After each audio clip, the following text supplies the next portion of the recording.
Srimad Bhagavatam, Canto 10, Chapter 83, Text 40. Maishya uchu bhaumam niyatya chaganam yudhite naruddha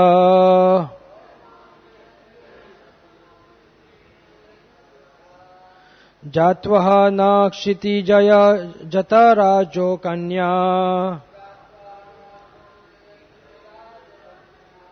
निर्मुच्य संस्कृति विमोक्ष अनुस्मृतः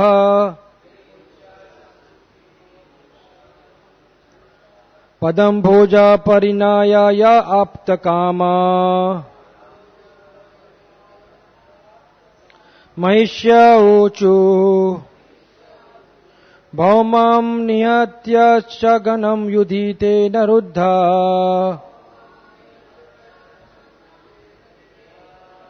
जात्वा नाक्षितिजय जातो राजकन्या निर्मुच्य संस्थितिर्विमोक्षम अनुस्मृतिः पदम भोजा परिणायाय आप्तकामा महिष्य ऊचु भौमं निहित्य च गणं युध्यते नरुद्धा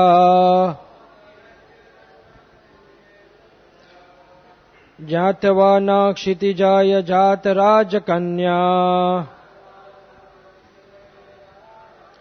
निर्मुच्य स्मृतिर्विमोक्षम अनुस्मृतिः पदं भुजां परिणायाय आप्तकामा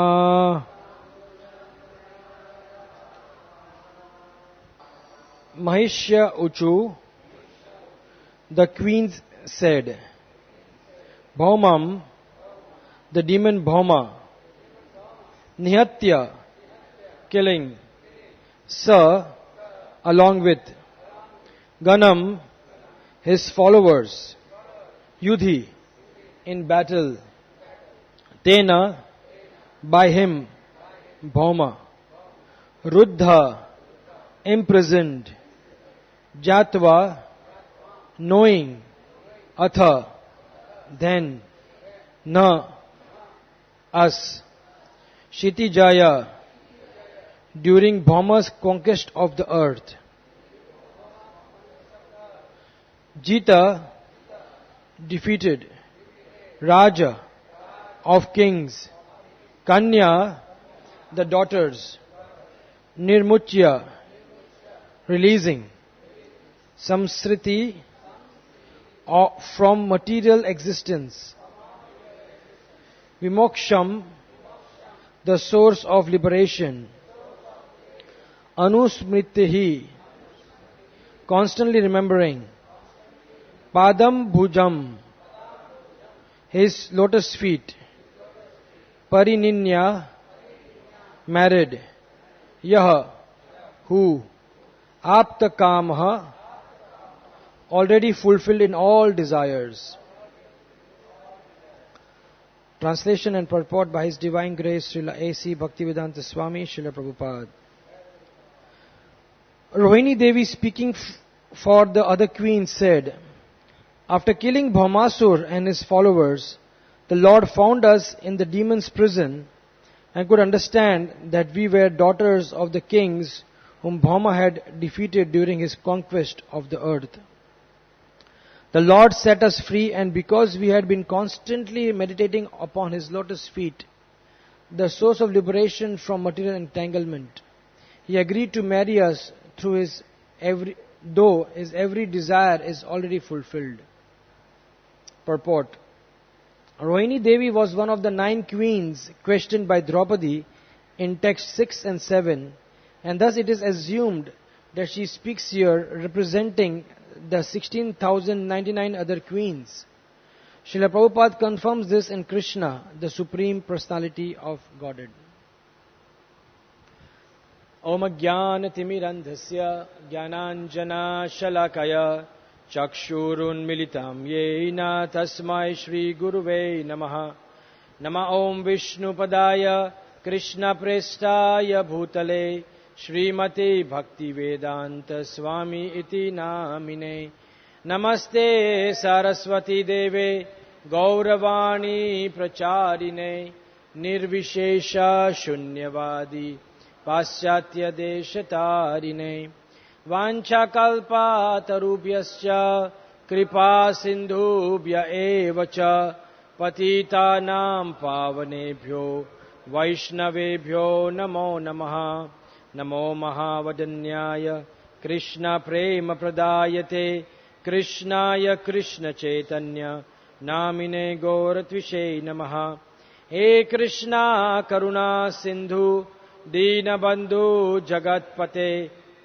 Gopesha Gopika Kanta Radha Kanta Namostute Tapta Kanchana Gaurangi Radhe Vrindavaneshwari Vrishabhanu Sute Devi Pranamami Hari Priye Jai Shri Krishna Chaitanya Prabhu Nityananda Shri Advaita Gadadhar Shivasadi Gaura Bhakta Vrinda Hare Krishna Krishna Krishna Hare Hare Hare Rama Rama Rama Hare Hare.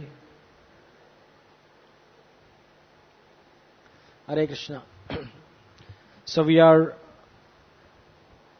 on the last few verses of this beautiful chapter, which is discussing the interactions of Draupadi with the various queens of Krishna. And herein we have this wonderful discussion between Rohini, who is representing the 16,099 queens, and they were the queens which were primarily married to Krishna after Krishna released them from the prison of Bhaumasur or Narkasur. This whole beautiful story comes in the 59th chapter of the 10th canto about Krishna killing Bhaumasur and Narkasur. So herein it is very, very wonderfully explained by this very honest queen. It said that they were all imprisoned. They were all in prison by Narkasur. And Narkasur had traveled all over the earth planet. And he had defeated many kings, many sages, many very great devotees. And he had captured all their daughters. Very sad. So they were actually captured. They were imprisoned. And Bhauma had a very, very wrong intentions of doing so.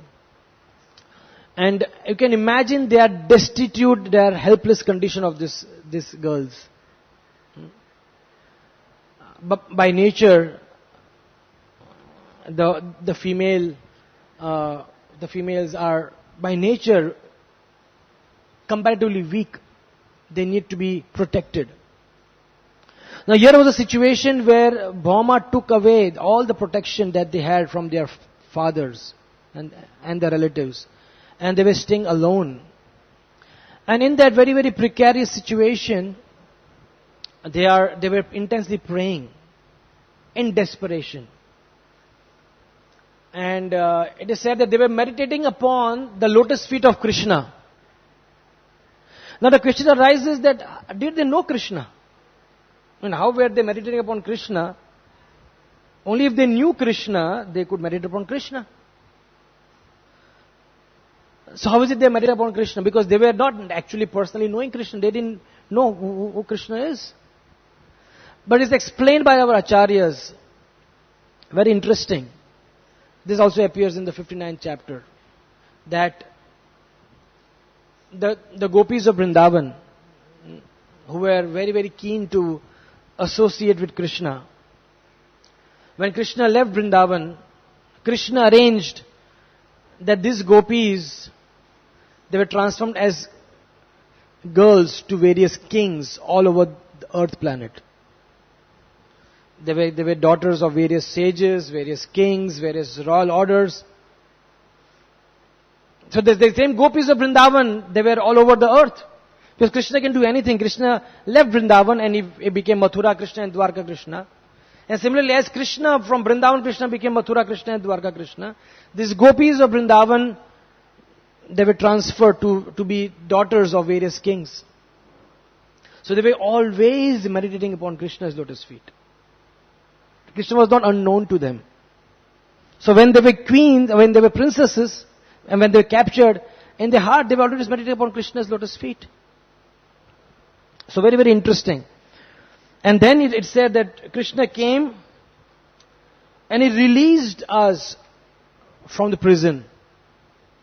And then we married. So the interesting thing, they say that we were always meditating upon Krishna's lotus feet. So the important part that has been mentioned by this queen here is constant meditation on Krishna's lotus feet. What is so special about Krishna's lotus feet? The Bhagavatam is constantly teaching us very, very important lessons of life. And if you see the situation of these queens, it is similar to our situation. We are all bound in the prison of Bhavarog, right? We are all staying in this Durga, this prison house. Maya jale baddha hoile, acho meche kachaloye, ek kono chaitanya pe Radha Madhav naam karore. It is Bhakti Thakur writes that Maya jale baddha hoye, that you are being Maya jal. Maya jal means the network of Maya. Maya jale baddha hoye, that you have been bound by Maya jal, baddha. And you are struggling, acha meche kachaloye. You are struggling in this Maya, just like some insect gets stuck into the web of the spider. How he struggles. And all of us are struggling in this Maya jal.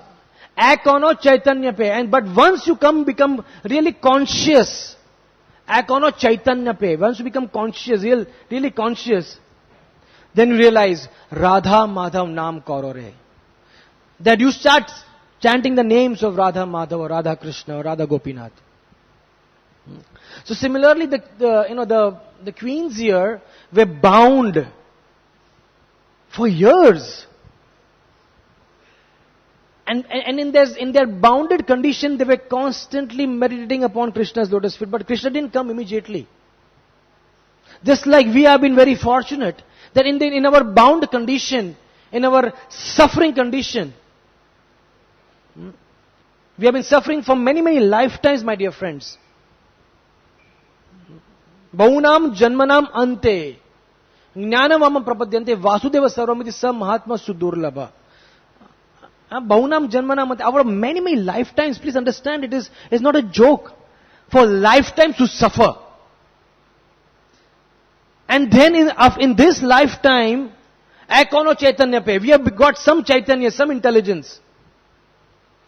And we got the chance to chant the names of Radha Madhav. To chant the names Hare Krishna. Very, very wonderful, merciful situation that we are in. But Krishna did not appear to the queens immediately. They were struggling. Can you imagine? It was a dark, dingy, very, very scary place that they were. Prison is not a place that people would like to be in, isn't it? It's a scary place. I went to prison only once, not as a prisoner. Sorry, don't take me wrong. I went to prison we were part of the prison ministry. We were trying to, distribute prasad, and I went to the prison.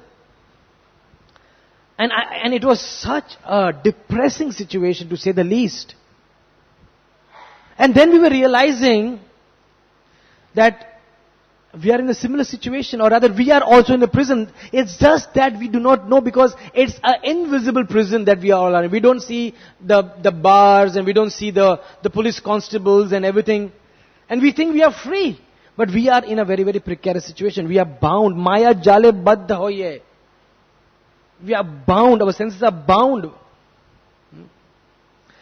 But in that situation, to meditate upon Krishna's lotus feet, Nitai pada kamala Koti Chandra Shushitala Echayai Jagat Judai. He said, if you meditate upon the lotus feet of Nityananda, which is like millions of moons, then the blazing forest fire in our hearts is extinguished.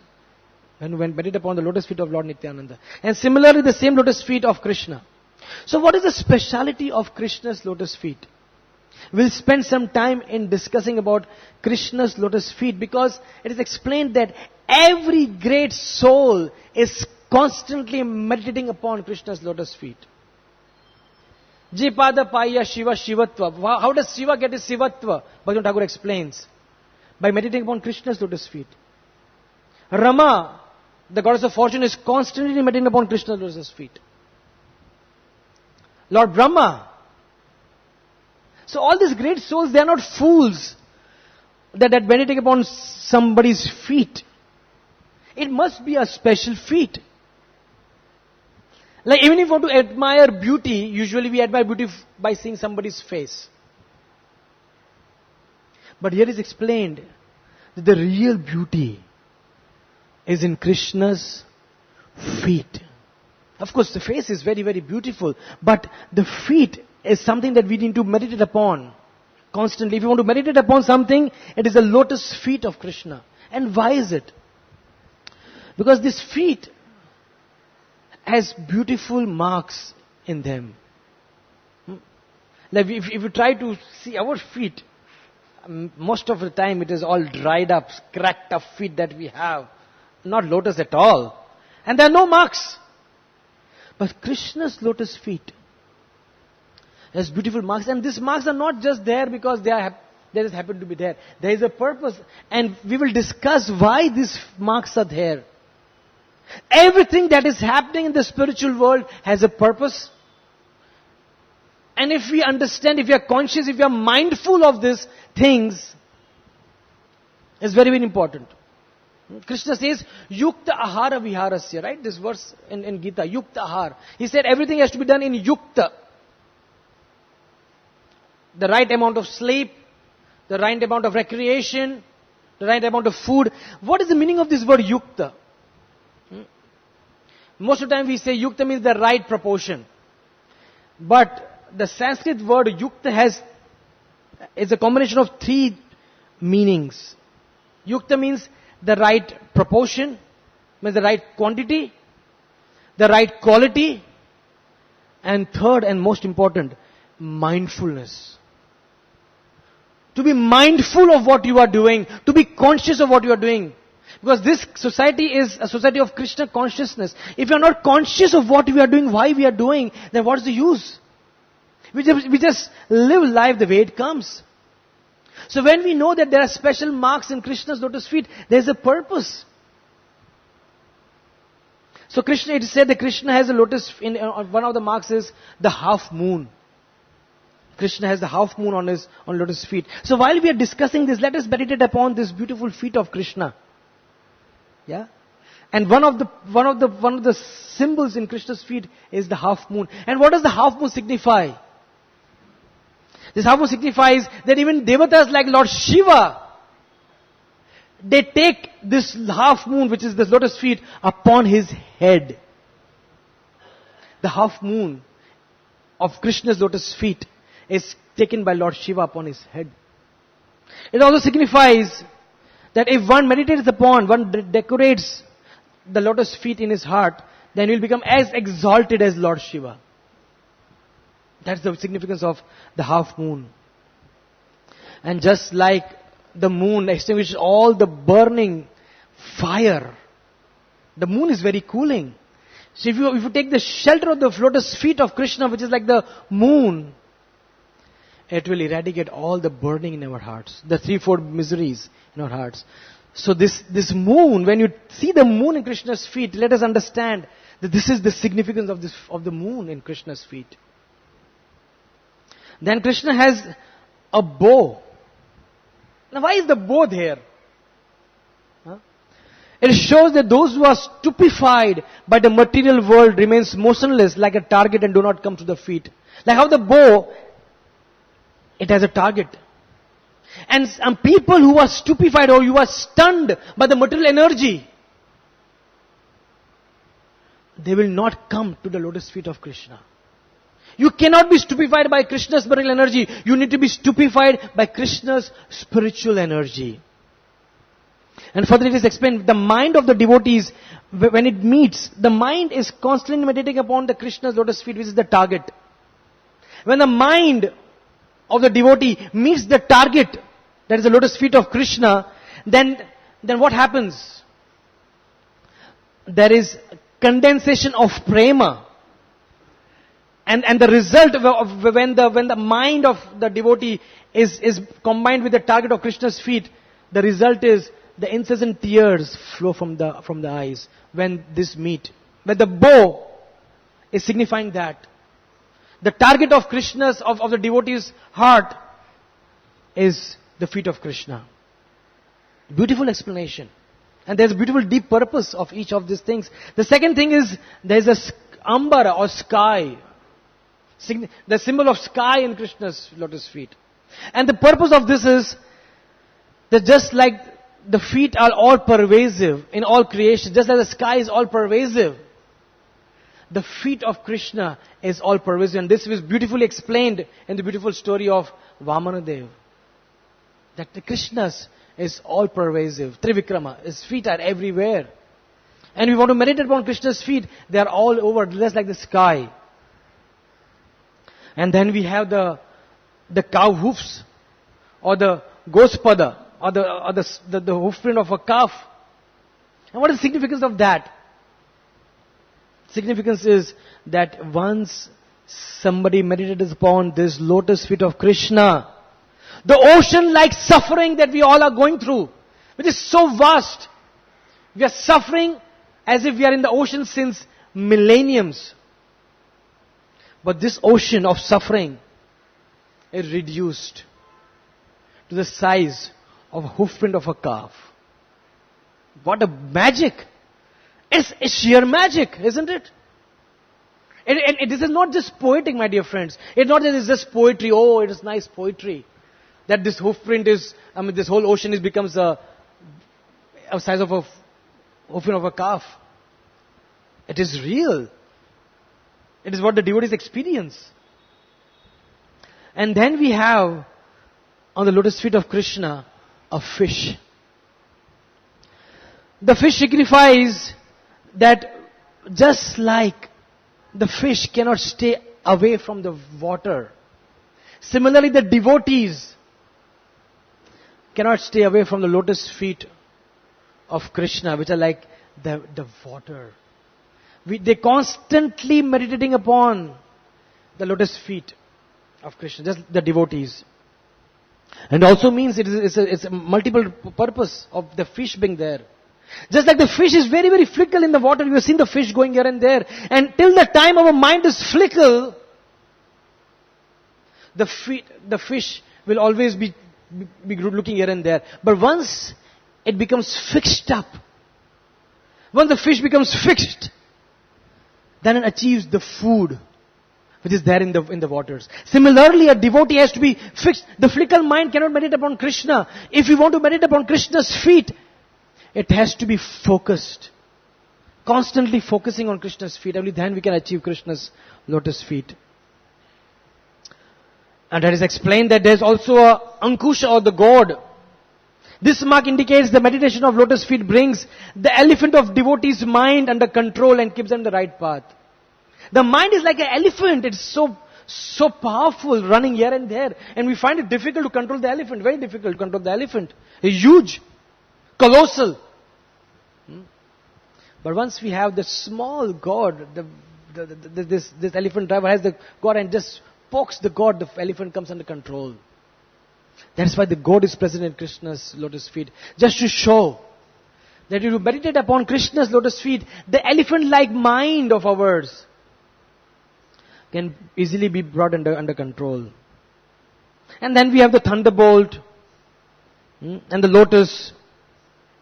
The lotus shows that how the devotees are constantly drinking the bee-like nectar from Krishna's lotus feet. And like that, we have so many wonderful presents. We can be a whole lecture on this. But the whole purpose why we are discussing this, that why is it the queens? Why is it that Lord Brahma? Why is it by Dhruv Maharaj, by Prahlad Maharaj talking about Krishna's lotus feet? Where is this lotus feet of Krishna which has the supreme power of delivering us, of freeing us, as the queen explained, that we got freed from this whole prison, and Krishna Krishna came and married us. Now let us understand what was the feelings that the queens, the princesses were experiencing before Krishna. They were experiencing intense insecurity. Can you imagine? They were very insecure, very fearful, very lonely. And as devotees, many times we experience these feelings. We experience intense insecurity in Krishna consciousness. We experience intense fear and loneliness. And why is it that we experience these feelings of insecurity, fear and loneliness? The reason is that many times we are not situated in our natural position, natural platform. The queen, the princesses were in a very unnatural environment. And because they were in their unnatural environment, they were naturally very fearful. Like if we who are naturally belong to the land, if we go to space, we go to water, we will be very fearful, we will be very insecure. Why is it? Because we are not in our natural environment. And similarly, I remember many years back when Tamal Krishna Goswami Maharaj had come to our temple, a statement which he made had such intense impact, very simple statement, but it made a lot of impact in my heart, which I thought I'll be sharing. He said, all of us are executing Krishna consciousness. We all are chanting Hare Krishna. We all are following 4 Agri principles. And that process is same for everybody. It's not different for different people. It's the same process. But till the time, he said, till the time we are not situated in our natural and platform of existence. That means if we are supposed to be renunciates, and we find ourselves in a particular ashram which is not about renunciation, then we will not be happy in Krishna consciousness even though we are chanting Hare Krishna. And said if we are supposed to be in the married ashram, he was explaining, and we somehow find ourselves in the renounced ashram, no matter how much of a chanting we do, no matter how much of our association we do, we will not be happy in our Krishna consciousness. Because we are not in our natural environment, he said. He stressed this point again and again. So we need to find, he said, our natural environment. And the moment we find our natural environment, we'll be very happy. Just like we use this example in our preaching, that a fish, you can give the fish the best of stereo systems, the best of things to read and everything, but the fish needs a simple plain water. You can give all sorts of fancy things, but the fish will not be happy. Similarly, as a devotee, we may having all sorts of fancy Krishna consciousness around us. The best of tikas of our Goswamis. The best of devotional service. The best of association. But what we need, the basic thing that we need to survive in Krishna consciousness. One thing is to flourish in Krishna consciousness. But one thing is to survive in Krishna consciousness. We will not flourish till the time we don't survive. How can we flourish if we are not even surviving Krishna consciousness? And the fish will not survive without water. And similarly, my dear friends, till the time we are not situated in our natural environment, in the terms of our natural varna and which in terms of natural ashram, we will not be happy. Till the time we are not situated in a natural occupation. A brahmachari, I was a month back, 1.5 months back, I was with Shivaram Swami at Hungary. And he was explaining very honest, amazing leader, one of the top leaders of our society. He was saying that because he's writing a book on Varnashram. He's going deep into the Varnashram in a society. He's writing detailed books. One book is already out and he's writing 6 more books, 5 more books. So he was explaining that even though I'm a sannyasi, he was telling me, but by nature I'm a Vaishya. So I'm a sannyasi on one side, but I'm a Vaishya. So wherever I go, I see money. We can make money here, we can make money here. Until the time if I'm not situated in this natural propensity that I have, I will not be happy because that's the way I am naturally situated. That's the way I am being programmed by Krishna. That I am naturally a Vaishya. Even though I am a sannyasi, which is very good as a ashram, I am a sannyas. But as a Varna, I'm a Vaishya. So the devotees need to find their Varna and ashram properly. And they need to be situated in their Varna ashram. Otherwise, no matter how much ever they try, even if there are 64 rounds, 192 rounds of the Hare Krishna Maha Mantra, the best of association of devotees, the best of yatras, the best of deity worship, he was explaining, they will not be happy. In due course, that this dissatisfaction in their hearts will eat them up. And they will need to change. So they need to be, he said, they need to be honest with the society in which they are living, and then to be honest with themselves. The queens here were very, very honest. Please understand. They said that we are princesses, we are insecure, Krishna, we are meditating upon your lotus feet, and the purpose of meditating upon your lotus feet is that we want to marry you. They are very honest. I said, we want you as our husband because we want to be secure under your shelter.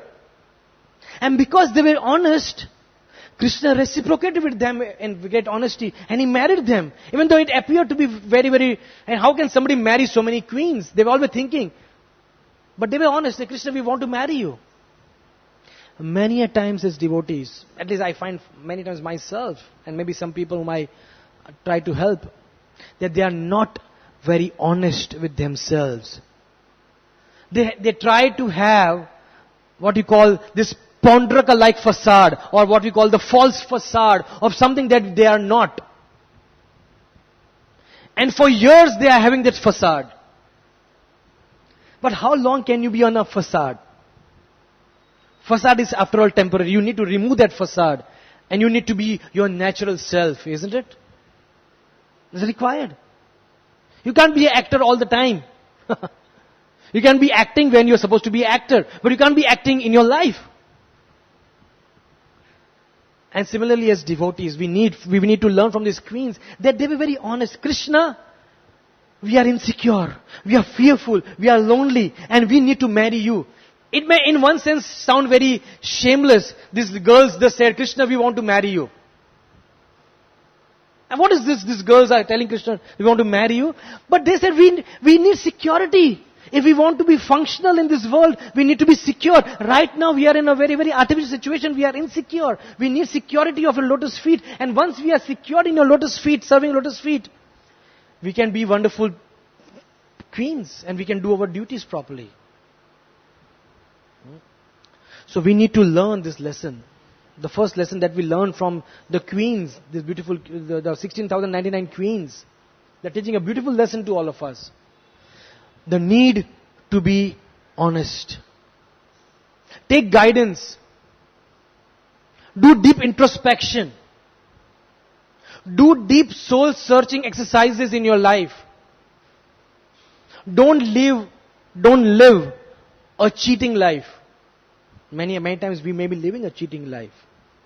And that's why even though this process is susukam kartum avyayam, it's simply joyful process. What is that bhajan? Keval Ananda Kand, right? That bhajan. It's Keval Ananda Kand. But why is it that this, we chant Hare Krishna and be happy, it is said. Susukam kartum avyayam, it is said. Keval Ananda Kand, it is said. Why is it that there's so much of bliss and happiness in this process? Why is it that many of us, may not be most of us, but maybe few of us, it includes me, we are not experiencing the bliss. We are still trying to live a facade life. Be honest. Don't have unrealistic expectation for yourself. This is what I am. At the same time, don't be shameless. Krishna is not telling you to be shameless, but to be honest and to be shameful of our negativities. That's what is required. That yes, this is what I am. This is sad. That I am the way I am, and I need to work upon it. But at the same time, this is what I am. Don't be hypocritical. Very dangerous. The queens were very, very honest. And because they were very, very honest, what was the result of it? Their honesty, their non-duplicitous nature mixed with their process of bhakti, of meditating on Krishna's lotus feet. What happened with this combination? Bhajana Kriya was there and their heart was very pure, very honest. Bhajan Kriya will work honestly. The process of bhajan will work provided you are honest at your heart. So because they were honest, the result was they actually became the queens of Krishna. Amazing reciprocation of Krishna. Krishna said, yeah, fine. He transferred them to Dwarka. And he said, I want to get married. And in one shot, got married to all the 16,099 princesses. And in a moment, in a few days, they found themselves to be the Patranis, the queens of Dwarka. And that is what we all can inherit as sadhakas. If we are honest, and we are honestly performing bhajan of Krishna, then what we can inherit is the spiritual world. That's the importance of being very honest. And let us understand, how is Krishna reciprocating?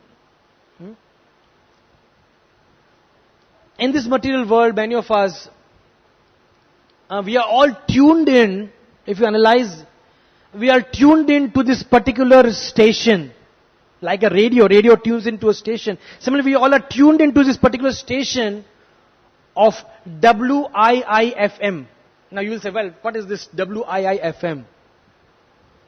Right from early morning we get up till the time we sleep and everything in between, we are all constantly tuned into this station of WIIFM. That what it means is, what is it for me? What is it in for me? Right the time we get up, everything we are doing, the type of toothpaste that we use. I was discussing with somebody yesterday that we want to select a toothpaste which will give us some gratification. So we use the particular, because there is a whole, what is toothpaste? It's just something that we use for 3 minutes. And you know how much? It's a $350 billion industry. A toothpaste. Something that people use for 3 to 4 minutes. If you are really a rigorous toothbrusher, you might use it for 5 minutes at the most. But why is it there is a whole industry there? Because we all are thinking, what suits me? If you go to a shopping mall, there's a whole rack in front of you of at least 50 types of toothpaste. Why?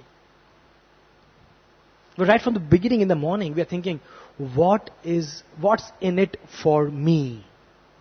The type of clothes you wear, not so much for brahmacharis. Maybe for some brahmacharis also sometimes. Right, the clothes you wear, the food you eat, the people you meet, the people you interact with, you are constantly thinking, you may be thinking always, what's in it for me?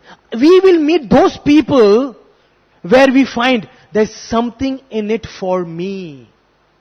We'll eat that food where you are convinced there's something in it for me.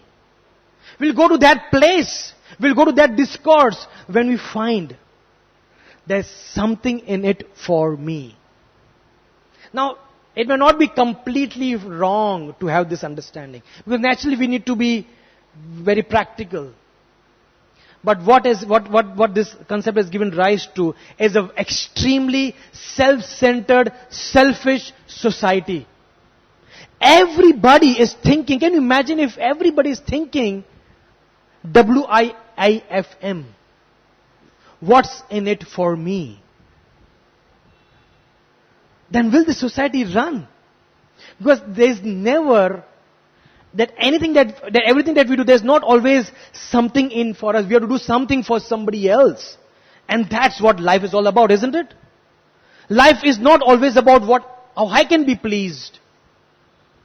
Life is many a times how I can please others. So if we are constantly thinking of what's in it for me, then we become a very selfish driven society. And the sad part is that this phenomenon many times creeps in devotee sangha also. Our interactions are all based upon, many a times, not how I can help him to remember Krishna and how I can serve him. But many a times, go deep in your hearts and analyze it. If it is not, then you are healthy. If it is, then you need to go do some deep introspection. Many a times we are always thinking, what's in it for me in this? And if there's something interesting, we will have complete focus in it. But if this Bhagavatam is not, there's nothing much for me in it, or this particular, thing that, this service that people are doing, there's not much for me in it, we are not bothered about it. We become very self-centered. This selfishness or self-centeredness is very, very dangerous.